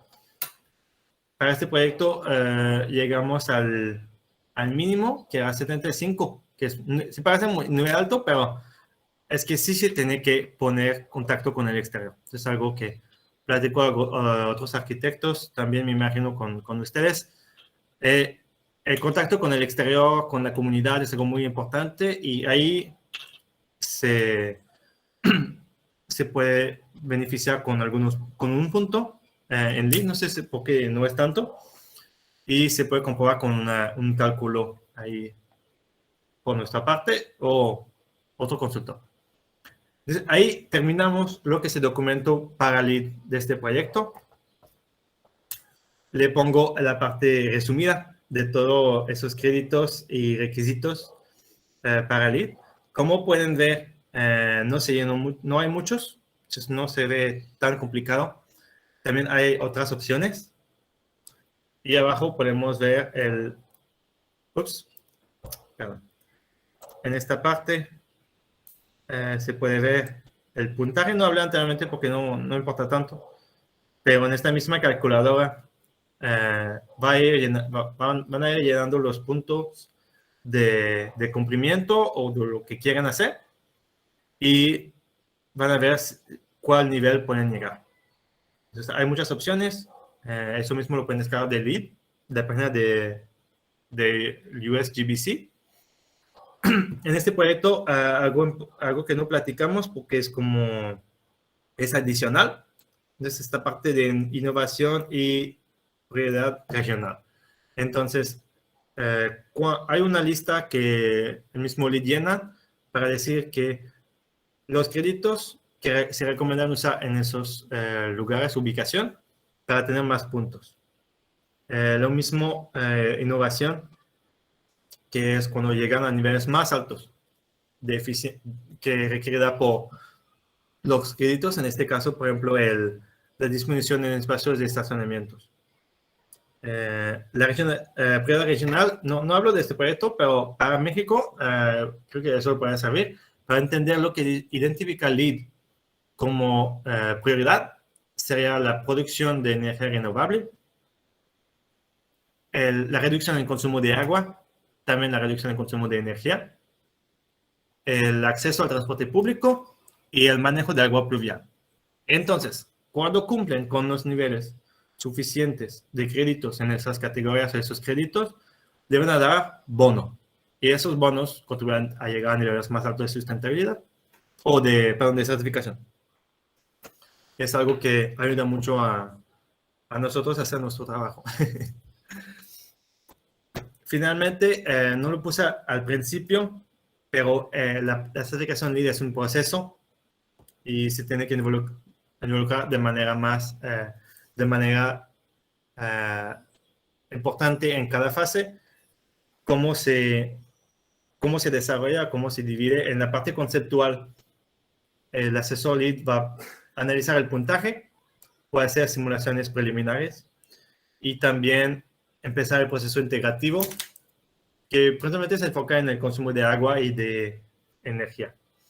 Y en esta parte se trabaja en conjunto con el arquitecto y el cliente para bajar los costos de las estrategias o identificar las estrategias de bajo costo que permitan llegar a niveles más altos de sustentabilidad con el visto bueno del cliente. Luego, en la parte detallada, esperamos que se hace esta parte. La parte conceptual, esta fase no se hace en todos los proyectos. Entonces, lo recomendamos, pero no siempre se hace, solamente porque a veces realizan tarde que van a certificar. O el proyecto arquitectónico, por ejemplo, en los concursos, llegan detallado muy rápido y no se puede hacer muchos cambios. Ahí está el problema, no se puede hacer cambios. Pero sí se puede hacer. Entonces, cuando llegamos a la fase detallada, empezamos la documentación para LEED. Entonces, hacemos las simulaciones energéticas finales y también de iluminación natural. Se revisan los planos para todas las documentaciones de requisitos y créditos. Se hacen recomendaciones en caso de necesitar cambios, al menos para cumplir con lo mínimo. Esperamos que no va a incrementar los costos. En esta parte del concepto del diseño detallado, empezamos el comisionamiento. Entonces hay muchas juntas con todo el equipo y con el cliente y con el experto de comisionamiento para hacer toda la planeación. Y a esta parte también, al fin de la etapa detallada, se puede mandar todos los créditos de diseño a revisar al GBCI para darnos el visto bueno para todos los créditos y requisitos de construcción y aceptar o recomendar modificaciones para esos créditos de diseño. Luego hay una parte de seguimiento de obra donde se hace todas las pruebas de cumplimiento, o mejor las fotografías de cumplimiento de todo lo que se platicamos, y también se hace el comisionamiento. Durante toda la construcción se hace esta parte. Otro detalle que no platiqué es la formación. Entonces, como asesor LEED siempre se tiene que formar a la gente de qué es la certificación de LEED y qué se tiene que hacer. Entonces, en la parte conceptual formamos al cliente y en algunos casos a los arquitectos cuando no conocen bien. En la parte de documentación ya hablamos más con profesionales, con todos los involucrados, ingenieros eléctricos, diseñadores de interior, de ventilación, de equipos eléctricos, contratistas, entonces toda la gente que está a nivel planeación y diseño. Y luego en la parte de obra, o un poquito antes, se forman los obreros para que conocen por qué estamos haciendo este diseño tan complejo, tan complicado, porque cuando no están acostumbrados, y también informarlos de cómo hacerlo, por qué hacerlo, y seguir enseñándolos los beneficios de las buenas prácticas que estamos haciendo, porque les beneficia a ellos, a la comunidad y a los ocupantes de este mismo edificio. Y ya será todo por mi parte. Entonces, no sé cómo... si tienen preguntas, no sé, Jessica, si tú quieres agarrar el micrófono. Sí, claro, muchísimas gracias, ingeniero. Si alguien tiene alguna pregunta, puede levantar su manita o pueden escribirlos igual en el chat y pues vamos a ir leyéndolas.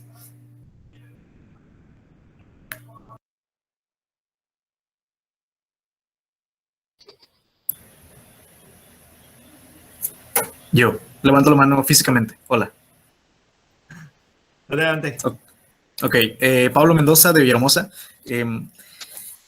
Son como muchos comentarios y preguntas que quisiera hacer, pero voy a tratar de resumir, de ser conciso. Muchas veces en la uni sí nos hablan de estos temas sobre certificaciones, sobre sustentabilidad y lo que implica, pero es como una pasadita, algo de que, ok, sí, chicos, ya si quieren ustedes pueden informarse y ahí lo dejan. Entonces, creo que por lo mismo nos quedamos como, bueno, sabemos que existe y ya. Pero ya el hecho de tener esto aquí, toda esta información, pues es un universo, realmente. Y me deja pensando, sobre todo, en algo que pues ya hemos hablado como los compañeros en otras situaciones, sobre el trabajo en equipo, de que, ok, nosotros como arquitectos tenemos cierto conocimiento de las cosas, tenemos cierto entendimiento y todo, pero al final del día es un trabajo en equipo. Requerimos también la cooperación de otros profesionales. Y esto pues en pro de que el proyecto salga mejor. Y bueno, de todo esto, ¿cuál es la parte más compleja? Y bueno, en mi cabeza, lo más complejo sería como que tratar de embonar las diferentes partes de, de lo que hace cada profesional. Esa sería como mi idea, ¿no? Pero desde su percepción, ¿cuál es la parte más compleja? Gracias. Perfecto. Sí, muchas gracias por tu pregunta y con tus comentarios que vimos la importancia de presentar esa información más detallada, aunque es un sobrevuelo de todo lo que se puede, lo que se hace en la certificación. Pero no diría yo que como hay una parte complicada como tal. Pero voy a tratar de responder a tu pregunta de quién hace, qué hace quién. Entonces, de manera general, tendríamos un asesor lead, que es la persona que se va a encargar de seguir que todo se hace bien. Entonces, si regreso ahorita en la parte de lead, en los créditos, en el scorecard llamamos. Entonces, el gerente lead o el asesor principal lead se va a encargar de documentar y en caso de que no cumple, de estar tratando con el cliente, con los arquitectos, de esta misma información que no cumple, para buscar oportunidades. Entonces, va a cumplir la ubicación en transporte, va a ser su responsabilidad de documentar, sitio sustentable igual, consumo de agua, lo mismo, es muy fácil hacer el cálculo, entonces se lo puede hacer. Consumo de energía, nosotros recomendamos tener una persona aparte para el comisionamiento y modernización energética también, persona aparte. Principalmente porque son casos muy puntuales, de muchos detalles que aplicar y alguien que está enfocado en las certificaciones líder general, luego se mete al modelo y regresa a certificaciones, luego trata con el cliente y los obreros, les va a ser complicado. Entonces, para tener mejor eficiencia, será una persona en el modelo energético, una en el comisionamiento y una que documenta todo el proceso y sigue con el cliente y todos los otros actores. Entonces, eso significa que el arquitecto hace el diseño y los arquitectos, el diseño, los planos, el interiorista, el interiorismo, todos siguen con su mismo trabajo y eso se da con expertos aparte. Entonces, el instalador de sistemas mecánicos no va a ser el comisionamiento, va a ser el tercero que va a ser el agente de comisionamiento. Entonces, en general, para los proyectos lead será mínimo 3 personas. Es el constructor lead general, el modelador o modelizador y el agente de comisionamiento. Por proyectos grandes puede ser un equipo más grande, entonces se multiplicará esas personas, pero ahí están las personas. No sé si responde, más o menos. Sí, más o menos responde. Como que esto soluciona un poquito el esquema. O sea, ya era, en mi cabeza era como que, ok, va, cada quien tiene su parte, pero ya verlo así un poco más desglosado y explicado es como, ok, va, y ya va embonando todo. Ahora me surgió otra duda, espero no estar como molestoso. ¿Qué programas de modelado? Entiendo que a lo mejor es como, no sé, SketchUp o algo así, pero ¿tienen como algún otro específico para esto? ¿O tienen un plugin o cómo le hacen? Perfecto. Bueno, eso será otro tema, pero voy a ir simplificando. Muchos lo que hacen, porque hay muchas opciones, entonces voy a platicar de esas opciones. Entonces, hay posibilidad de hacerlo en Revit. Entonces, poniendo la información completa en Revit, que es otro módulo. Entonces, alguien que conoce bien Revit puede ser que nunca lo ha tocado. Entonces, llenando toda la información en la parte de diseño conceptual, lo puede hacer en Revit. Si no lo quiere hacer en Revit, lo puede exportar al programa que nosotros usamos, que es IESVE, es ISVE, que permite la geometría de Revit o de SketchUp. Otra opción es de usar SketchUp y poner adentro de SketchUp un plugin que se llama OpenStudio, que ahí llenas toda la información para hacer la simulación, que va a ser como un Excel grande, un Excel enorme con toda la información. Y usa un motor de cálculo que se llama Energy Plus o Energía Plus, que vamos a decir motor es como los motores de renderización. Es muy parecido. Entonces, se parece mucho, de hecho, este tema al renderismo, que se puede hacer el modelo y a veces hay plugin y a veces se exporta a otro programa, o en otro programa a veces tienes que hacer todo de cero. Entonces, es lo que pasa. Esos son los programas más útiles. Hay otros programas como Sapphire, que es un plugin adentro de SketchUp que te permite hacer simulaciones, pero no te permite hacer simulaciones que da el cumplimiento con un código energético. Entonces, ahí está un problemita, pero puede valer la pena también de utilizarlo, solamente que es costoso. Y en este caso, los programas que yo llamé no son gratis. Entonces, ISVE, Sapphire y Revit también tiene un costo, pero no hay costo usar otro módulo, creo. OpenStudio es gratis y otros programas que son posibles de utilizar en Rhino. Se puede poner plugin que se llama Grasshopper y Ladybug, pero según yo está súper complicado. Entonces, mejor no enfocarse en eso, pero como es gratis, muchos lo usan en la universidad, porque la universidad no quiere invertir en programas, pero en realidad no es lo mejor. En el comercial no se usa. Otros programas que se puede usar, hay eQuest, y que eso es gratis, otro parecido que es Design Builder. Pero en este caso, siempre es lo mismo. Regresando a la página, se hace una geometría. Dependiendo del programa, es fácil o difícil hacer la geometría correcta y detallada. En nuestro caso, usando SketchUp y importando a ISVE o con Revit, es muy fácil.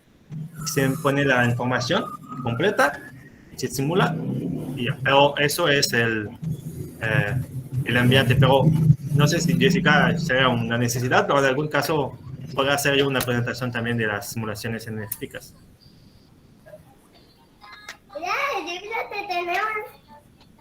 No sé si tienen otra pregunta o otra persona.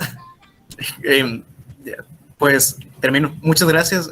Sí, es como que padre y valioso tener estos datos técnicos porque también ayuda a entender un poquito hacia dónde deberíamos ir como arquitectos. También mi duda era porque, bueno, yo uso ArchiCAD y ahí tiene un apartado de Energy Evaluation y, bueno, justamente como que al uso que llegamos a darle es como un poquito, pero en realidad el potencial ahí está, porque igual ya he estado como picándole, viendo y se me hizo como que muy coincidente con todo lo que estaba mencionando. Y bueno, ya con esto es todo. Muchísimas gracias, porque sí, es de mucho valor todo lo que ha presentado hoy. Gracias, un gusto. Un gusto. Yo sí tenía una dudita ahí, que creo que estoy guardando desde el principio. que había las primeras diapositivas, al principio usted había mostrado como que los 3 tipos de certificación, si más no recuerdo, que era LEED y otras 2. Aparte de, o sea, ya nos explicó ahorita LEED, pero ¿en qué se podría diferenciar, aparte del lugar, claro, las 3? Como que algo así como que muy resumido, ¿qué es lo que diferencia una de otra? No, habían otras, creo, o sea, eran 3, me acuerdo. No recuerdo cuáles eran. ¿No está? ¿No está la mina? No, creo que era anterior o creo que era después, pero pues, Mi mamá que estás hablando de esto. ajá, a ver, bueno, sí, igual eso, igual tenía como que duda, como que en qué se diferencia como que esos Okay. 4 Ajá. Ahí entonces son los niveles de certificación. Ese nivel de certificado es con 40 puntos, nivel plata con 50, nivel oro con 60 y nivel platino con 80 puntos. Son niveles de certificaciones LEED. Es más alto, más sustentable, pero también significa mayor inversión. De los tipos de certificaciones, no creo que la única que había más era esta. No sé si tú estás hablando de esos 3 cuando estabas hablando. Sí, creo que sí, era de esos, perdón, sí. Es que en realidad no tienen mucha diferencia. Lo que sí va a cambiar es que sí son más adaptados al mercado local o nacional. Por ejemplo, el BREM está más, como está de Reino Unido, lo aplican mucho allá y en Europa lo aplican mucho. Pero se parece demasiado todo, como están compitiendo. Y entonces el BREM, de manera general, referencia mucho más los estándares internacionales y europeos. La norma Alemania, como dije, el alemán está un poquito diferente. Creo que trata de hacerlo menos costoso todo el proceso de documentación. Por lo que sé, porque contribuye con un cliente a hacer simulación térmicas de iluminación natural también. Y en este caso está súper simplificado. Dice, hace simulaciones del caso extremo. Y en la parte de iluminación, en la parte térmica, no hace el cálculo todo el año. Entonces, por ejemplo, la simulación del peor día y del peor día de invierno, peor día de verano, y nos dice si tiene buena iluminación y los sistemas que tenemos es suficiente para cumplir con los criterios. Entonces, es una diferencia que tendrá la alemana, que es DGNB. La Green Star, lo que vi, porque no trabajé mucho, porque no tuve oportunidad, lo único que vi es que tenía un requisito de comunidad térmica que es muy difícil de cumplir. Muy difícil. No sé por qué pusieron este requisito. Principalmente este crédito, o no recuerdo si es requisito. Tienen que simular y llegar a tener temperaturas cómodas todo el año hasta el 90% del hora ocupable.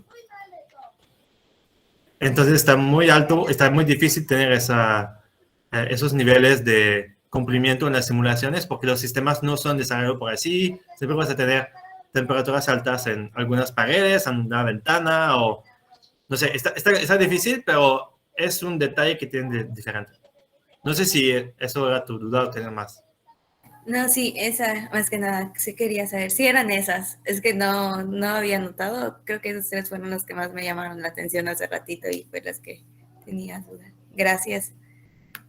De nada. Pero lo importante también de notar no es que son mejores o no quiero notar que son diferentes para decir que no los aplican, pero de manera general, como tenemos una cercanía de Estados Unidos y también se parece mucho a Canadá también lo que ponen, va a ser más posible que los criterios que ponen se aplican a nuestro ambiente porque es más cercano, entonces se va a aparecer los códigos, las normas que vamos a tener y se parecen, por ejemplo, hay muchos criterios o manera de cumplir con LEED de manera alternativa por ser en América Latina.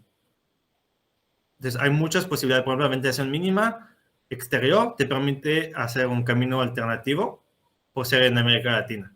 Y es principalmente usando la ventilación natural de manera amplia, pero hay algunos detalles que sí te permiten hacerlo LEED.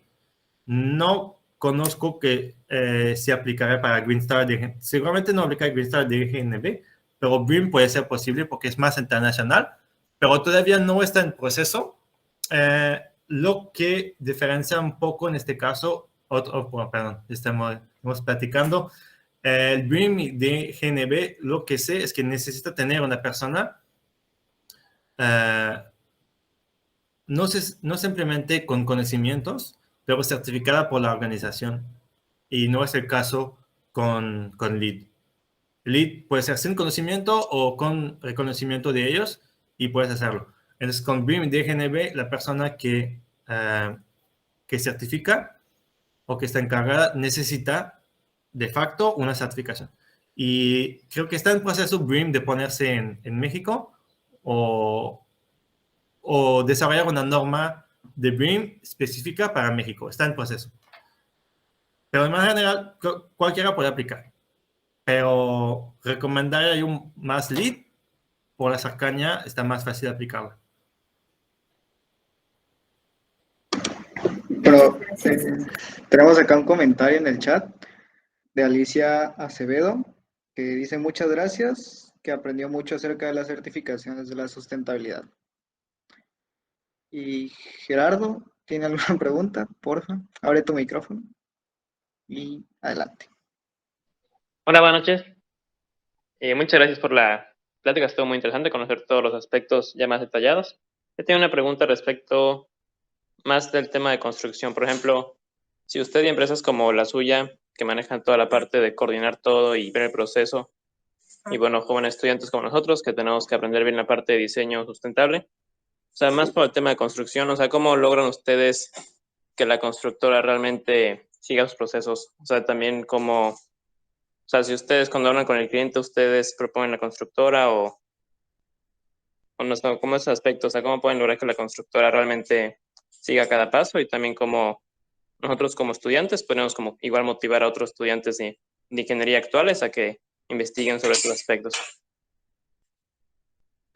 Perfecto. Sí, sí, claro, ya entiendo la pregunta. Entonces, ¿cómo involucran más los constructores? Entonces, primero lo que se hace es, como arquitecto, tiene que asegurarte que el cliente es lo que está buscando. Porque si el cliente no quiere, no va a empujar la constructora, no va a ser el constructor LEED tampoco. Entonces, siempre estar en contacto con el cliente directo es lo mejor. Porque el cliente normalmente, y la mayoría lo hacen, no sé si algunos casos no lo haría, pero cuando contrata a tu constructora, le dice que vas a cumplir con un tipo de certificación. Entonces, tú tienes que informarte de los criterios. Y si no sabes hacerlo, te pongo en contacto con la persona y la persona te va a informar de lo que tienes que poner o lo que tienes que hacer y poner sus costos. Si hay cosas adicionales, lo van a incluir.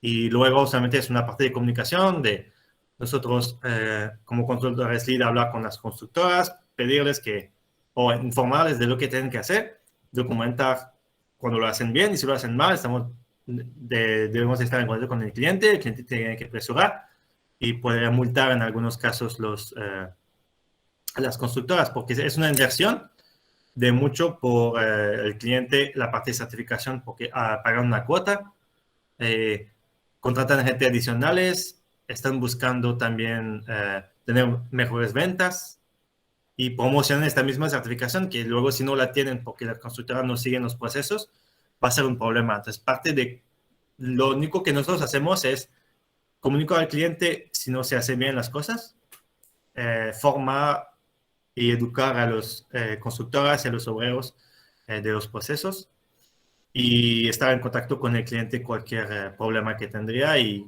él aplicaría las multas o cambiará de constructora en algunos casos.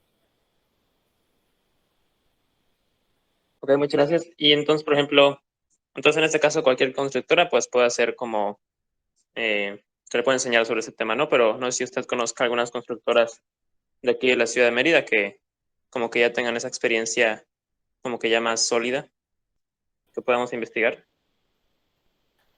Bueno, en Mérida no hay como tal porque no hay muchos proyectos. Y los proyectos de manera general se hacen con constructoras de otros estados. Esos proyectos de mayor amplitud y visión, por ejemplo, voy enseñando algunos proyectos, por ejemplo, ese, no estoy seguro, pero todos los proyectos certificados LEED son proyectos de empresas grandes, nacionales, y los consultores LEED de esas empresas no son ubicadas en Mérida, yo no fui encargado, fueron con empresas de la Ciudad de México o de Guadalajara o de Monterrey. Entonces, como misma esas, es un proyecto de inversión federal y creo que privado, público, una parte federal, una parte estatal. Entonces, no hay mucha experiencia, no hay experiencia según yo de constructoras en Mérida. Entonces, hay una parte de educación, por eso lo puse en el proceso, la parte de educación de los actores, porque es lo que tenemos que hacer. Porque no hay gente con experiencia y aunque tienen experiencia, no es la expectativa. Porque las constructoras tenemos que tener la expectativa que saben construir. Y ya se acabó, no tenemos que tener otra perspectiva. Entonces, todo lo demás es educarlos, formarlos, supervisarlos para que sigan. Y lo único que tienen que buscar es unas constructoras que están abiertos a eso, a cambiar su manera de pensar, su manera de trabajar. Y que también pueden considerar cuál será el sobrecosto. Porque ahí puede ser la duda, porque si no saben lo que es, pueden, o no entienden bien, pueden asustar al cliente con sobrecostos muy altos y eso puede ser un problema. Entonces, no hay como tal Para responder a tu pregunta, no hay. Entonces, sería de buscar formación y tener gente abierta y, de manera general, constructoras jóvenes o nacionales e internacionales que están abiertas a nuevos procesos. Perfecto, muchas gracias. No sé si alguien más tenga alguna duda.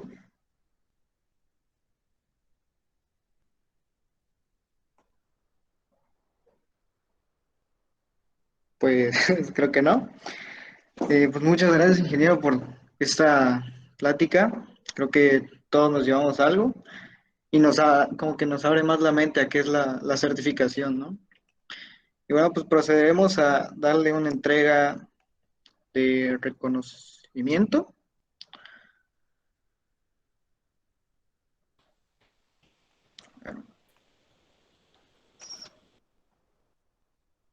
¿Ya se ve? Sí. Ok. Bueno, pues el Consejo Nacional de Estudiantes de Arquitectura, en específico la región sureste, le otorga el presente reconocimiento al ingeniero Jonathan Landry por haber participado de manera magistral en el taller de certificaciones de sustentabilidad, el día domingo 14 de noviembre del 2021. Firma nuestro representante regional, Pablo Mendoza, la representante local de Cancún, Selim Valdés, y la representante local de Mérida, Jessica Alcocer. Muchas gracias. Igual, en unos momentos se lo estaremos haciendo llegar para que ya lo tenga usted. Perfecto, muchas gracias. Yo quiero solamente comentar primero, dar las gracias a todo el equipo de CONEA Sureste por la promoción, por la atención y por la invitación. Espero que me puedan invitar a otra ponencia así, platicando de detalles de LEED, de otras certificaciones o de otro tema que nosotros podemos ayudar. Sería un gusto. Entonces, podemos al tanto de lo que necesitan y otra vez muchas gracias. Espero que les gustaron la presentación. Muchas gracias, Sergio. Perdón, ingeniero. No, muchísimas gracias a usted, de verdad, por prestarnos un poquito de su tiempo y por, como dice mi compañera ahora, ¿no? Abrir nuestras mentes y como que tener este conocimiento más amplio, ¿no? De lo que es, porque yo creo que muchos de nosotros no sabíamos a ciencia cierta lo que era una certificación LEED, o a lo mejor lo habíamos escuchado, pero no estábamos como que muy seguros. Entonces, de verdad, muchísimas gracias y pues si puede decir sus redes sociales, dónde lo podemos seguir y así. Sí, claro. No recuerdo bien todas las redes sociales, pero la de Instagram es lead-mérida. Nuestra página web es chaac-medio-inc.com. No sé si lo puedes compartir. Claro que sí, ahorita lo compartimos. Ahí está, ya lo compartió. Gracias, Pablo, por compartirlo. Y pues nosotros igual vamos a compartir por acá nuestras redes sociales. Entonces ya saben que nos pueden encontrar por acá como en Instagram como @coneaméxico, en Facebook como @coneaméxico para la página nacional y más puntual como Conea México Región Sureste, donde estamos ahí el team de Yucatán y el team de Cancún. En YouTube como @coneaméxico tenemos un podcast en Spotify que es de plano podcast, por ahí van a escuchar la voz melodiosa de Pablo contando sus experiencias y temas padrísimos, no se van a aburrir. Y pues en Twitter como @coneaméxico también, por ahí vamos a estar. Sin más, pues por nosotros sería todo. Muchísimas gracias otra vez a todos por participar y pues más importante, gracias a usted, ingeniero, por darnos un poquito de su tiempo, ¿no? De verdad, muchísimas gracias. Un placer. Gracias, Conea. Gracias, ingeniero. Linda noche a todos. Linda noche, que Igualmente, descansen. linda noche. Gracias, ingeniero.